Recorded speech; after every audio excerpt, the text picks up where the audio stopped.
बिस्मिल्लाहिर्रहमानिर्रहीम। अस्सलामु अलैकुम dear student, how are you? Okay dear student, जैसे कि हमने एक इस चैप्टर की फोर्थ चैप्टर हमने स्टार्ट किया हुआ है। हमने 4A सॉल्व की कर ली थी, 4B भी हमने कर ली थी। अब हम करेंगे 4C।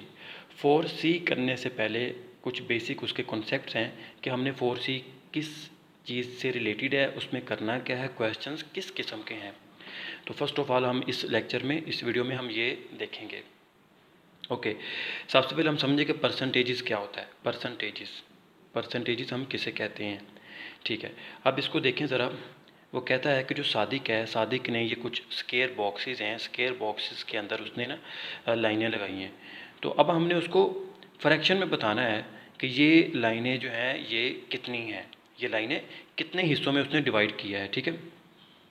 सादिक ने इन स्केयर को डिवाइड किया इनटू डिफरेंट फ्रैक्शंस। अब हम देखेंगे तो आपने इसको, हमने अगर ये बॉक्स है हमारे पास, ये एक स्केयर बॉक्स है, इसको हमने फ्रैक्शन के फॉर्म में लिखना है। तो फ्रैक्शन के फॉर्म में लिखने का तरीका क्या है, हमने देखना है कि उसने इस बॉक्स को टोटल कितने हिस्सों में, कितने पार्ट्स में उसने डिवाइड किया है। तो टोटल पार्ट्स कितने हैं, 1 2 3 4 5, ठीक है। ये जो टोटल पार्ट्स हैं हमने इसको लिखना है डिनोमिनेटर में। और अब जो है उसने जो कलर किए हुए हैं, ठीक है, कलर्ड पार्ट्स हैं, ठीक है, इसके उसको उसने कलर कर दिया। तो वो हमने काउंट करने कितने हैं, वो 2 हैं। तो ये बन जाएगा 2/5। क्या बन जाएगा, 2/5। अच्छा अब हम देखते हैं नेक्स्ट स्केयर पे, तो आपको मज़ीद समझ आएगी इसकी। देखें नेक्स्ट स्केयर में जो टोटल उसने पार्ट्स बनाए हैं वो कितने हैं, 10 हैं। और कलर्ड पार्ट्स कितने हैं, वो 3 हैं। तो इट्स मीन 3/10 के एक स्केयर बॉक्स के अगर 10 हिस्से किए जाएं, ठीक है, 10 में से 10 में से 3 पार्ट्स कलर्ड हैं, टोटल 10 में से, ठीक है। तो हम इसको लिखेंगे 3/10। Same as it is look at this square. Okay यहाँ पर जो है उसने टोटल पार्ट्स कितने बनाए हैं, वो हैं 20। और कलर कितने पार्ट्स को किया है, वो 7 को किया है। तो ये आ जाएगा 7/20। Same as it is D part है, डी पार्ट में हो जाएगा 18/50। और ई पार्ट में क्या है कि टोटल पार्ट्स हैं उसके 100। तो 33 को उसने क्या किया हुआ है, कलर किया हुआ है। तो हाँ 33/100 हो जाएगा, ठीक है। तो ये है। अच्छा अब नेक्स्ट जो हम सीखेंगे वो ये है कि अब ये जो फ्रैक्शंस हैं हमें ये नहीं पता इनमें से ग्रेटर कौन सी है और स्मॉलर कौन सी है, ठीक है। तो इसको हम ज़रा समझते हैं। नेक्स्ट देखते हैं नेक्स्ट पेज पे। ओके यहाँ पर देखें अगेन जो है हमारे पास कुछ और उसने बॉक्सेस दिए हुए हैं पेज नंबर 80 पर। पेज नंबर 80 पर उसने कुछ और हमें बॉक्सेस दिए हुए हैं और उनको हमने अगेन जो है वो फ्रैक्शन की फॉर्म में लिखना है। लेकिन कहता है फ्रैक्शन की फॉर्म में भी लिखें, लेकिन उसके डिनोमिनेटर में 100 आना चाहिए। डिनोमिनेटर में क्या आना चाहिए, 100 आना चाहिए। अब देखें मैंने जो है इसको फ्रैक्शन की फॉर्म में लिखा है, ये था 2/5। ओके अच्छा अब उसने ना सारे बॉक्सेस को क्या कर दिया, 100 में डिवाइड कर दिया। सबको क्या कर दिया, 100 में डिवाइड कर दिया है। तो ये वाली वैल्यू आप पहले लिखेंगे, ये वाली बाद में लिख लेंगे, ठीक है। तो ये वाली बाद में कैसे बनेगी, कटिंग करके बन जाएगी। तो देखें टोटल ये बॉक्सेस कितने हैं, 100 हैं। तो ये क्या हो जाएगा, 30/100, 30/100। अब देखें इसको जब हम सिंप्लीफाई करेंगे, इसकी कटिंग करेंगे, तो ये बन जाएगा 3/10। It's mean 3/10 is equal to 30/100। Now look at C part. Total boxes 100 हैं, 35 को उसने क्या किया हुआ है, कलर किया हुआ है। तो 35/100 इज इक्वल टू क्या बन जाएगा, इसको हमने सिंप्लीफाई किया तो ये बन जाएगा 7/20। Okay same as it is ये डी पार्ट है और इसी तरह ई पार्ट है। ई पार्ट देखें 33/100 है। तो 33/100 को हम सिंप्लीफाई नहीं कर सकते, ठीक है, इसकी इनकी कटिंग नहीं हो रही। तो ये 33/100 ही रहेगा। हमने इसको फ्रैक्शन, कॉमन फ्रैक्शन में ही रहना है, डेसिमल में नहीं जाना, ठीक हो गया। ओके अब देखें आप, ये सब के नीचे क्या है, 100 है। ए पार्ट में भी नीचे 100 है, ये भी 100 है, इधर भी 100 है, इधर भी 100 है, इधर भी 100 है। आप ये समझने जो हमने प्रीवियस पेज पे 79 पेज पे जो क्वेश्चन किए हैं, हमने उसमें ये लेफ़्ट साइड निकाली हुई थी ना हमने। इस पेज में क्या किया, हमने उसको 100 में कन्वर्ट कर लिया है, ठीक है। हमने यहाँ पर क्या कर लिया है, 100। आप इस तरह भी हम कर सकते थे, ठीक है। अगर 3/10 को मैंने 100 बनाना डिनोमिनेटर को तो क्या करना पड़ेगा, 10 से मल्टीप्लाई करना पड़ेगा। तो 10 को न्यूमरेटर को भी मल्टीप्लाई करना पड़ेगा, ठीक है। तो ये क्या बन जाता है, 30/100। इसी तरह ये 20 को मैं 100 बना सकता था, ठीक है। और कैसे, 5 को मल्टीप्लाई करना पड़ेगा और 7 को भी 5 से मल्टीप्लाई करना पड़ेगा, तो ये बन जाएगा 35/100। एनी हुआ क्या है, अब ये पांचों के पांचों जो पार्ट्स हैं इनका जो अब डिनोमिनेटर है सबका क्या है 100 है। अब हमने इनको लिखना है असेंडिंग ऑर्डर। असेंडिंग ऑर्डर में हम कब लिख सकते थे, जब हमें पता हो कि ये स्मॉलेस्ट है, ये स्मॉलर है, ये उससे बड़ी है, ये उससे बड़ी है, ये उससे बड़ी वैल्यू है। जी पहले तो ये रिवाइज़ कर लेते हैं, थोड़ा सा मेमोराइज़ करें। असेंडिंग ऑर्डर क्या होता है, स्मॉलेस्ट वैल्यू से मूव करना बिगेस्ट वैल्यू की तरफ। सबसे पहले स्मॉलेस्ट वैल्यू आएगी, फिर उससे बड़ी, फिर उससे बड़ी, एंड द लास्ट पे बिगेस्ट वैल्यू, ठीक है। डिसेंडिंग ऑर्डर क्या होता है, सबसे पहले बिगेस्ट वैल्यू हम लिखते हैं और उसके बाद उससे छोटी एंड द एट लास्ट हम क्या लिखते हैं, स्मॉलेस्ट वैल्यू लिखते हैं। ओके हमने अब इसको सीक्वेंस में लिखना, अभी क्वेश्चन उसने कहा जी इसको सीक्वेंस में कैसे लिखेंगे, तो देखें मैंने यहाँ से देखा अगर न्यूमिनेटर अगर डिनोमिनेटर सबका इक्वल हो तो हम डिनोमिनेटर देखते हैं। अब डिनोमिनेटर अगर सबका इक्वल हो तो हम न्यूमिनेटर को देखते हैं कि न्यूमिनेटर किसका छोटा है, वो वैल्यू सबसे छोटी होगी, ठीक है।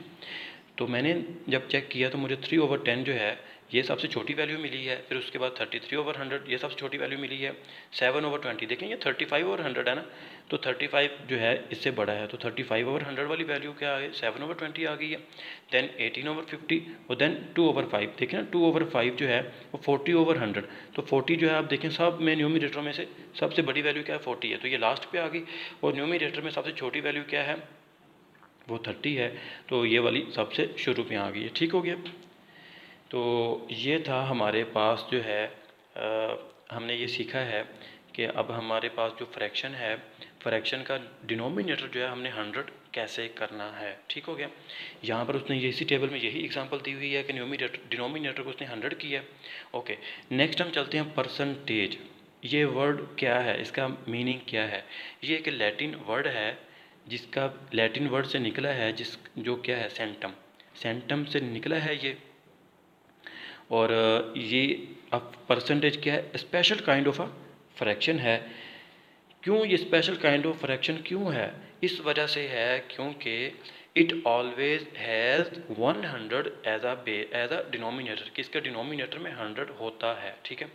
Okay this is the symbol, ठीक है, of percentage which means percent, ठीक है, या और अपॉन 100। ओके नेक्स्ट हम देखते हैं, अब देखें ये उसने एक एग्जांपल दी है हमें 44/100। ओके 44/100 को क्या कर दिया 44%, क्या बना दिया 44%। देखें अब हमने नीचे 100 नहीं लिखा है, नीचे 100 हमने नहीं लिखा है, तो 44% का क्या बन गया, अगर आप 100 छोड़ दें तो 44% लिख देंगे। इसी तरह 53/100 का 100 आप छोड़ दें तो 53% बन जाएगा। इसी तरह ये 6% है तो 6/100 लिखा जा सकता है, और 18% है तो 18/100 लिखा जा सकता है। हमने ये सीखा है अभी तक कि how to change fraction into percentage and how to change percentage into fractions. Okay चलिए आगे यही वाले क्वेश्चंस हैं, तो इसकी एग्जांपल देखते हैं हम, इसकी क्या उसने एग्जांपल दी है, ठीक है। एग्जांपल में वो कह रहा है 9/2 है, कहता है इसको चेंज करें परसेंटेज में। हमने क्या करना है, परसेंटेज में कन्वर्ट करने के लिए डिनोमिनेटर को 100 बनाना है। 100 हमने बना दिया है, ऐसे बनाने के बाद 450% जो है ये आंसर आ गया, ठीक है। 9 0 द 0, 9 5 द 45, तो 450/100 is equal to 45%, equal to 45%। Okay look at question 2, ठीक है, ये 450 आएगा, ये 45 नहीं आएगा, ये 450 आएगा, ठीक है। जैसे कि हमने अब नेक्स्ट क्वेश्चन में वो क्लियर हो जाएगा। 3/4 है, इसका डिनोमिनेटर जो है 100 किया, 75 और 100 हो गया, तो 75% क्या आ गया 75%। सेम एज इट इज़ यहाँ पर देखें, ये क्या आ गया 35%। सेम एज इट इज़ यहाँ पर देखें, ये आ गया 12%, 160% एंड 320%। ये रॉन्ग लिखा हुआ है, तो ये क्या हो जाएगा 450%, क्या हो जाएगा 450%।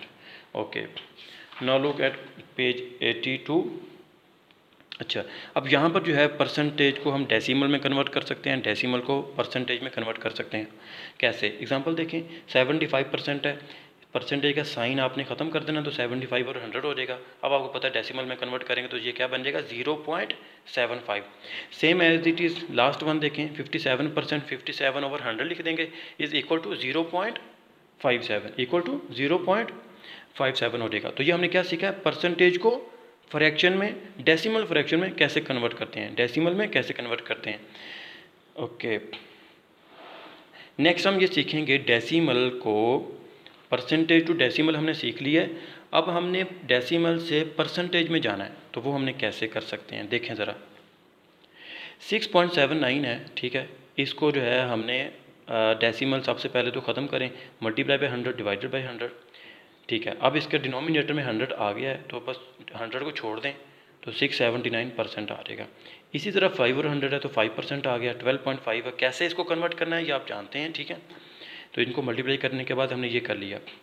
ओके, नेक्स्ट जो है हम एक्सरसाइज की तरफ चलते हैं। तो यहाँ तक अगर आपने अच्छे तरीके से प्रैक्टिस की होगी, आपने समझा हुआ होगा, ठीक है। कैसे करते हैं ये देखें, कटिंग उसने कुछ करके दिखाई है, कैसे कर सकते हैं, ठीक है। तो सेंट्रल लेन की कैसे कटिंग है, सनसेट स्ट्रीट क्या है, ठीक है। ये उसने क्वेश्चन एक दिया था, उसको उसने सॉल्व करके निकाला है, परसेंटेज में कन्वर्ट किया है, ठीक है। तो उम्मीद है आप अच्छे तरीके से समझ चुके होंगे परसेंटेज को फ्रैक्शन में कैसे कन्वर्ट करना है और परसेंटेज को डेसिमल में कैसे कन्वर्ट करना है, ठीक है। तो नेक्स्ट लेक्चर में इंशाल्लाह हम सीखेंगे 4C एक्सरसाइज।